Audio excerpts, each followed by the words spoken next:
Nós entendemos que a economia está ajustada, não existe solavanco, não existe nenhum descompromisso da nossa parte. Queremos o bem do Brasil e esse é o nosso objetivo. Quero passar a palavra ao ministro Paulo Guedes.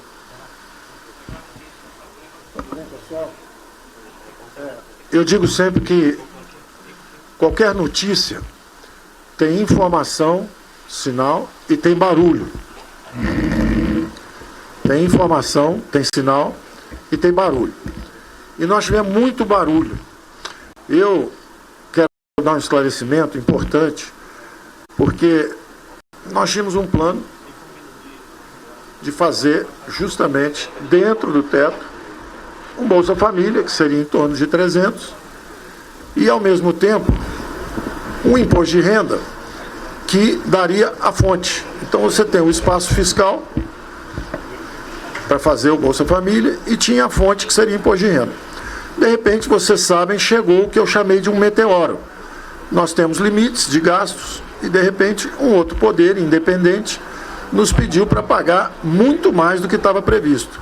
Nós tínhamos que tomar uma decisão, o presidente tomou a decisão correta.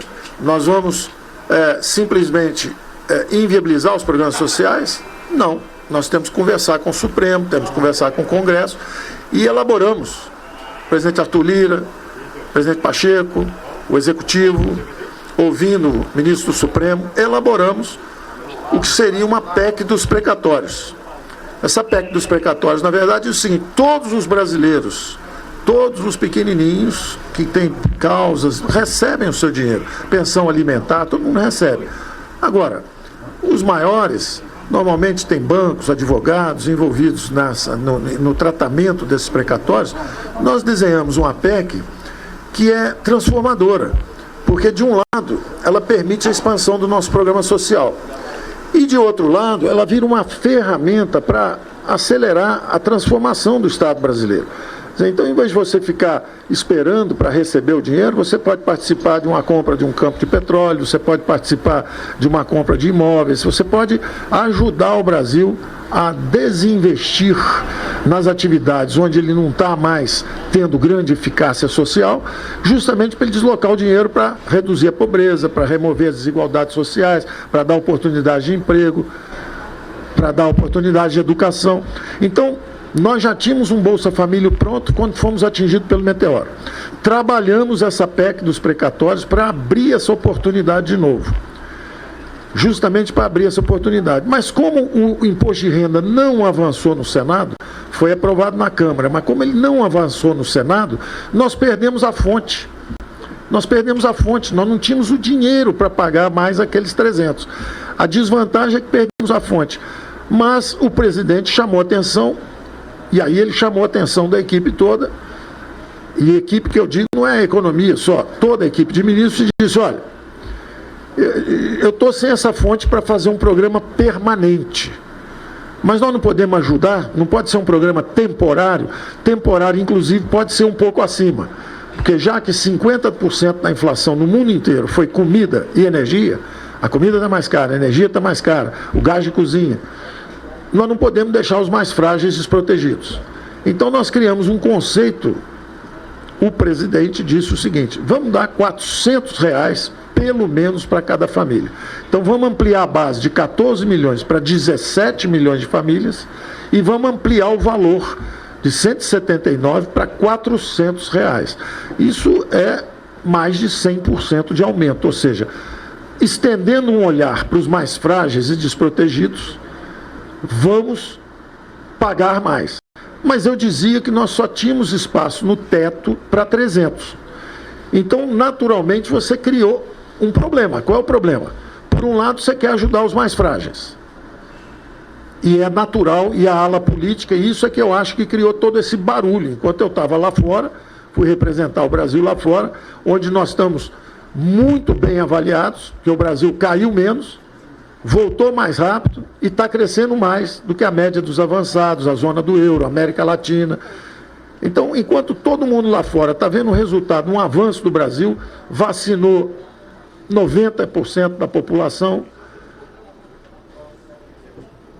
a pandemia está sendo abatida pelo avanço, da nossa situação sanitária, quando o Brasil tem tudo para retomar o crescimento, 500 bilhões de investimentos já contratados, meio trilhão já contratados para os próximos anos, o Brasil vai crescer mais do que as previsões para o ano que vem.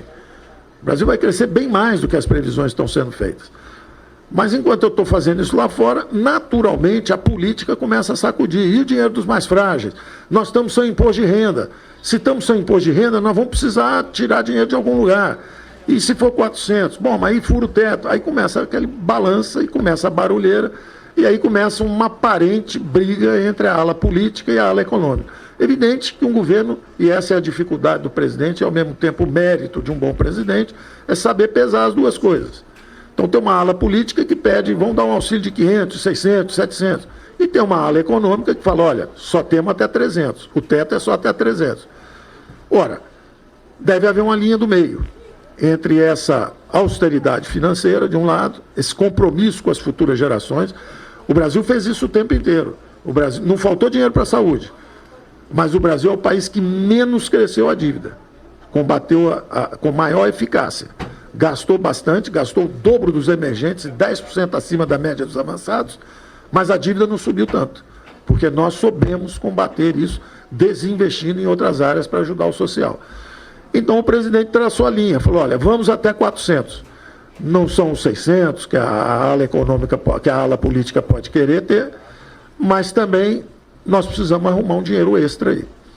E aí tem uma sutileza, que é o seguinte, como não há uma fonte permanente era os 300, é o que cabe dentro do teto.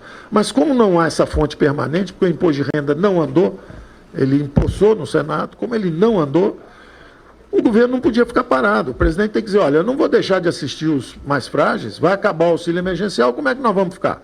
Nós precisamos da solução. Como a solução tecnicamente correta não funcionou, e a situação dos mais frágeis piorou, porque a inflação, como disse o presidente, comida subiu, energia subiu, nós vamos ter que gastar um pouco mais. E aí começamos a construir isso juntos. Inclusive, os dois, os nossos secretários que pediram para sair, eles saíram, é natural. O jovem é secretário do Tesouro, está tomando conta lá do Tesouro, o outro é secretário da Fazenda, tomando conta da Fazenda. Eles querem que fique no 300, que fique dentro do teto. A ala política, naturalmente, olhando para fragilidades dos mais vulneráveis, diz, olha, nós precisamos gastar um pouco mais. Deve haver uma linha de equilíbrio aí.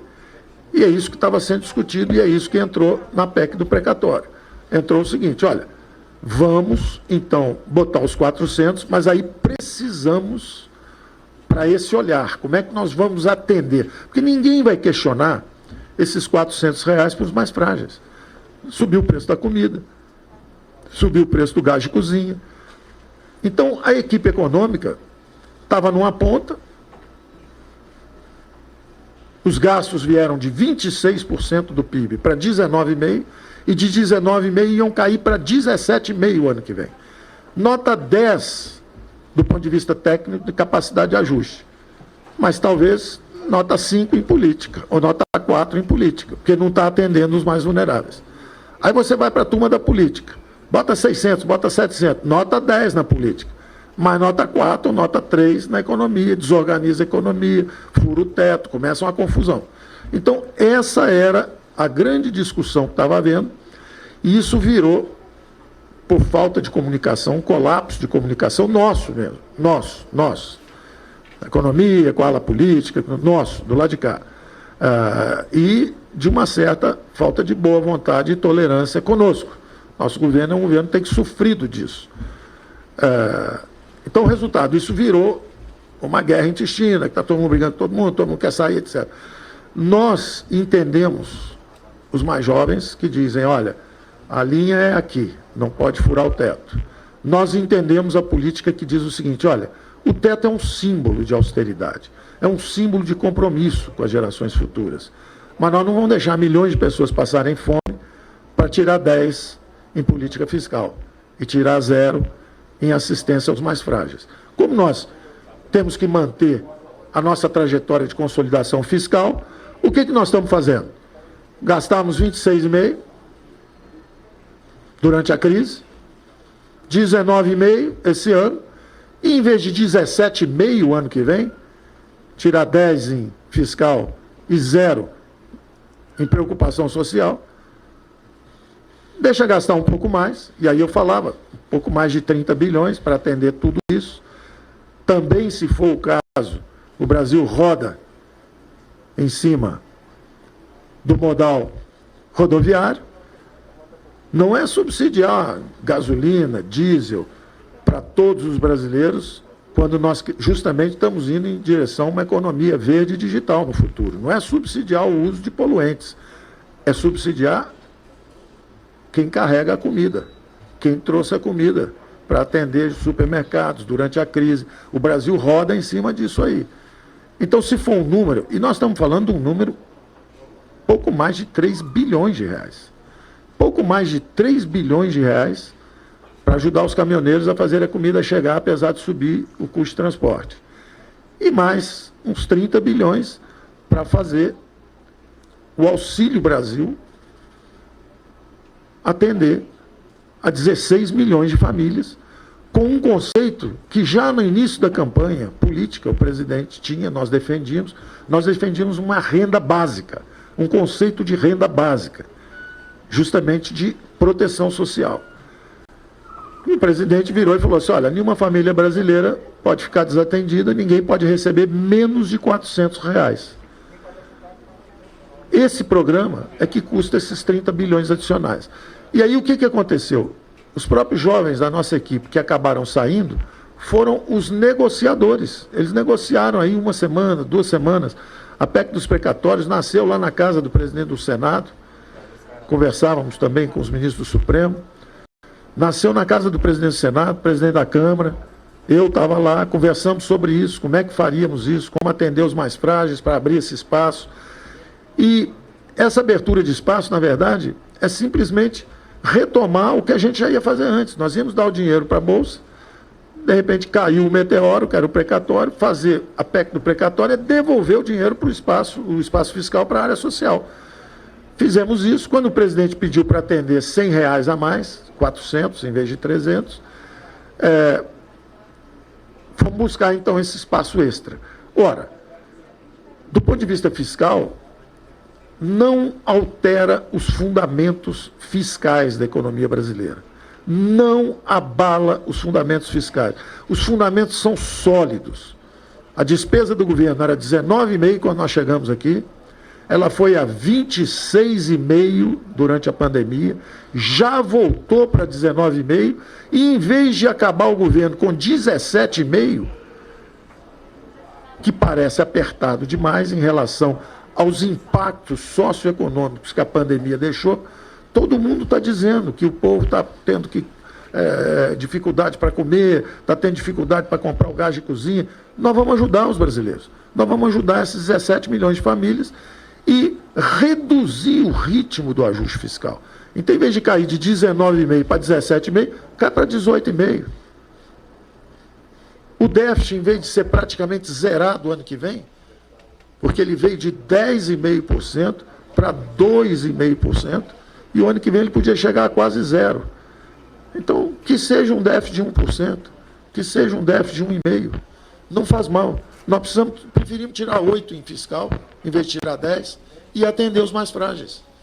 Então, essa posição de equilíbrio que o presidente pede é completamente compreensível, porque ele fica pressionado dos dois lados. A equipe econômica fala, tem que ser no teto, tem que ser o teto, tem que ser o teto, não pode furar o teto. E a política diz o seguinte, tem que atender os mais frágeis, tem que dar o dinheiro para os mais vulneráveis. E cabe ao presidente traçar a linha, ele traçou a linha 400. Vai. Ou, foi o que eu disse, foi muito mal interpretado, porque eu estava falando a verdade. Ou vai ter uma licença para gastar um pouco mais com esses R$100, porque só cabia no teto 300, se for 400, é uma licença para gastar um pouco mais. Não há nenhuma mudança no arcabouço fiscal.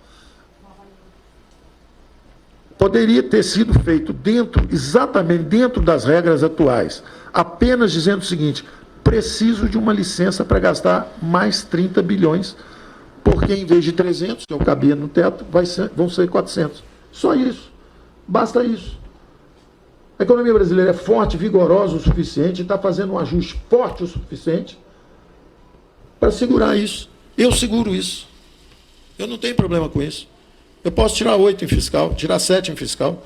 Ninguém fez o que nós fizemos. Nenhum governo saiu com menos do que entrou, gastando menos do que entrou. Nós fizemos isso. E aí um presidente tem 60 milhões de votos. Diz, olha, eu preciso atender caminhoneiro que transportou o Brasil durante a crise, botou comida na casa de todo mundo, e eu preciso atender os mais frágeis. 17 milhões de frágeis que precisam da nossa ajuda. Dá para arrumar alguma coisa aí? Claro que dá. Claro que dá, mantendo a responsabilidade fiscal. Bom, até aí íamos todos juntos, inclusive a nossa equipe estava negociando isso, os 2 demissionários, porque saíram 4, porque 2 são adjuntos, né? Quando sai o titular, sai o adjunto. Mas os 2 que saíram são jovens, técnicos, trabalhadores, sérios, boas pessoas, imbuídas do trabalho dele. Meu trabalho no Tesouro é trancar aqui e não sai dinheiro nenhum. Mas nem para os mais frágeis, estão passando a fome, não sai dinheiro nenhum. Ora, cabe justamente ao presidente, politicamente, dizer, olha, é preciso atender isso, e eu tenho que tomar a responsabilidade por dizer o seguinte, olha, até aqui dá para levar. Agora, se for para 500, 600, 700, esquece. Aí não dá mesmo, e nós vamos desorganizar a economia brasileira. Então, há coisas que podem ser atendidas, há um limite, é difícil, é um equilíbrio difícil, cabe ao presidente justamente fazer essa arbitragem, e cabe a mim fazer a avaliação de até onde pode ir. Então, eu pediria muito que fosse aprovada a PEC do precatório, porque é ela que dá o espaço para essa ação fiscal. Ah, mas vocês estão ampliando, querem fazer um programa eleitoreiro? Não. Seria feito esse programa de qualquer jeito, o que aconteceu foi justamente um inesperado, que foi o meteoro dos precatórios. E nós tratamos com a maior responsabilidade possível. Em vez de resolver só o nosso problema para o ano que vem, se fosse eleitoreiro, eu resolvia só o problema do ano que vem. Nós resolvemos um problema para o futuro. Toda a trajetória futura está equacionada. Agora, qualquer despesa que o judiciário mandar para o executivo, porque o legislativo diz, olha, você não pode gastar. Aí vem o judiciário e fala, olha, mas você tem que pagar 90 bilhões, 100 bilhões, 150 bilhões. Como é que eu posso? Os comandos são conflitantes. Se eu obedecer um, eu desobedeço o outro. Então, agora não. Agora nós criamos essa trajetória e com previsibilidade para os gastos que venham do setor judiciário. Então, nós estamos fazendo a coisa com a maior responsabilidade possível, com a maior transparência. Portanto, que eu disse, falei, olha, ou vamos fazer um extrateto de 30, ou teremos que fazer alguma outra mudança. Eu ouvi dizer, não veio da economia, justamente dessas interações com gente da Câmara, me disseram também que poderia ter sido até o AGU, o nosso Bruno Bianco, que trabalhou conosco, que alguém formulou a ideia de fazer uma antecipação de 2026 para agora. Que é uma ideia interessante, embora seja vista como oportunidade política, etc. A verdade é que nós perdemos, com a alta da inflação, nós perdemos uns 30 ou 40 bilhões por essa falta de sincronicidade entre as despesas e o teto. O teto é julho a julho e a despesa é dezembro a dezembro. Nós perdemos 30 ou 40 bilhões que eram nossos. Então, fazendo a atualização do teto de gastos, nós simplesmente recuperamos isso. Mas isso não é despesa adicional, não. Gasta um pouco mais agora, mas um pouco menos no ano seguinte. E na verdade, o que acontece? É uma sincronização do teto com as despesas. Tecnicamente é defensável. Politicamente, vai haver acusação de que é oportunismo, que é isso. Mas tecnicamente ela é defensável. Mas eu não estou preocupado com a coisa... Foi um extrateto ou foi um levantamento do teto? O importante é o seguinte, é plenamente absorvível nas contas. As finanças seguem inabaladas. O déficit, que seria de 0,5% do PIB, ele sobe um pouco. Mas o Brasil é o único país do mundo que foi a um déficit. Nós somos o país um dos que mais gastaram, que menos se endividaram, exatamente por esse duplo compromisso. O presidente o tempo inteiro, compromisso com o social, compromisso com a educação, com a saúde, compromisso com a saúde dos brasileiros. Agora, ao mesmo tempo, vamos pensar nas futuras gerações, compromisso com responsabilidade fiscal. Nós preferimos um ajuste fiscal um pouco menos intenso e um abraço do social um pouco mais longo. é isso que está acontecendo. Então, eu queria dizer que teve muito barulho. Esse barulho é muito de falta de comunicação. Houve, de certa forma, uma pressão. Seria melhor isso acontecer mais organizadamente? Sim. Seria melhor que nós, da economia, já tivéssemos conseguido acertar a coisa um pouco antes? Sim. Seria melhor que, em vez de quando eu estou fora, a ala política pressionar pelo recurso? Sim. Agora, seria melhor também se a mídia toda, examinando isso com cuidado, visse o seguinte: nós estamos falando de 30 bilhões. Um país que gastou 700 bilhões no primeiro ano, gastou pouco mais de 100 no segundo ano, e agora está gastando também com o déficit declinando e com as despesas como percentagem do PIB declinando. Então, eu queria só agradecer ao presidente pela confiança, agradecer ao relator Hugo Mota por ter feito um trabalho muito dentro do espírito original que nós fizemos, embora, evidentemente, a verdade vos libertará, não é isso, presidente? Então, a ideia do teto, ela veio de outro lugar, mexer no teto. A preferência da economia era até dizer, olha, deixa o teto aí e faz um excesso aqui do lado, pede uma autorização para gastar um pouco mais, mas tecnicamente é defensável. E nós queremos anunciar também que a saída de um jovem que a gente compreende, né, a função do jovem é defender, a função da política é atacar, a função do presidente é mediar, a minha é avaliar até onde está indo ou não pode ir para não desorganizar a economia. O que eu posso dizer é que eu estou nomeando alguém bastante sênior, com muita formação, muita experiência, para o lugar do antigo secretário especial nós chamamos agora de Tesouro e Orçamento, que era o Funchal. Sai o Funchal e entra o André Esteves, o André Colnago. André Colnago.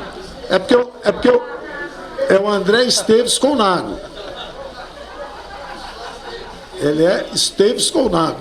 Ele não tem o André, né? Então, eu vou dizer porque é o alto falho, porque andaram levando o nome lá pro André Esteves, levando sugestões, pedindo ao presidente. Teve uma ala política que andou indo lá no André Esteves, do BTG, perguntando assim, se o Paulo Guedes sair, quem é que a gente pode botar lá? Dá para emprestar o Mansueto? Então, umas coisas desse tipo. Então, eu, por ato falho aqui, falei no André Esteves. Sei que o presidente não pediu isso, porque acredito que ele confia em mim e eu confio nele, mas sei que muita gente da ala política andou oferecendo o nome e fazendo pescaria, inclusive lá. Então, o nosso Esteves Colnago, muito experiente, está assumindo essa secretaria, estou absolutamente tranquilo, porque todo mundo diz que é interessante falar assim, a equipe, ele perdeu 6 pessoas, 18 pessoas, tem pessoas que eu não conheço, eles botam na lista que eu perdi, foi uma perda terrível, eu nem conheço a pessoa e foi uma perda terrível para mim. Então, eu realmente tenho tentado sempre fazer substituições que aumentem a qualidade da equipe. Eu não tenho a menor dúvida que a entrada do Esteves puxa a média para cima. Não tenho a menor dúvida. Super experiente, estava numa função de advisor meu pessoal, fazendo as coisas com o Senado, com a Câmara, e ele assume, bota a mão na massa, que ele já botou várias vezes. Tem uma carreira brilhante no setor público, de absoluta confiança, é um símbolo do bom funcionalismo público brasileiro. Um homem que não pensa, não pede ajuda, não pede conselho, não pede nada. A gente é que tem que ajudar, às vezes, a resolver os problemas que ele possa ter. Só pensa em ajudar o Brasil. Entra governo, sai governo, ele está aí fazendo o trabalho dele, alta inteligência emocional. Os congressistas me pediam, manda o Esteves. Manda o Esteves, eu problema assim, não manda A, não manda B, não manda C, manda o Esteves, manda o Esteves. Pela alta inteligência emocional, conhecimento, um domínio de máquina. Então, nós estamos fazendo uma substituição, com todo o respeito ao mais jovem, o problema de ser jovem, é só o mais jovem, mas uma substituição muito efetiva. E, por outro lado, minha absoluta confiança nele, ele escolhe o secretário do Tesouro. Ele escolhe o secretário do Tesouro que ele quiser. Então, estamos anunciando isso também de uma vez. Obrigado, presidente. Precisamos de apoio do Congresso, aprovar o precatório.